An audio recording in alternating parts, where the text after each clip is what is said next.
How to fix Rockstar Games Launcher error code 162. Now in this quick video, I'm gonna show you couples of things that you can do for you to bypass this kind of error code 162 on using Rockstar Games Launcher. Now, first is we must figure out what error code 162 means.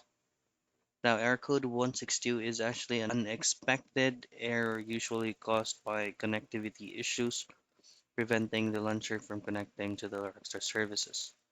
Now, it often occurs due to VPN usage or proxy servers or corrupted local login cache, forcing the game like GTA to close.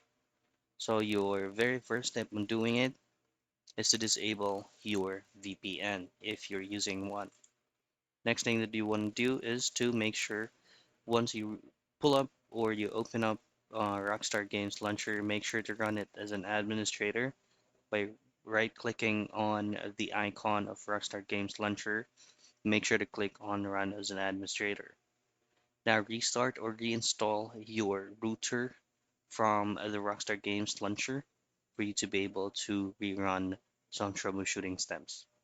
So those are the things that you can do for you to fix Rockstar Games Launcher error code 162.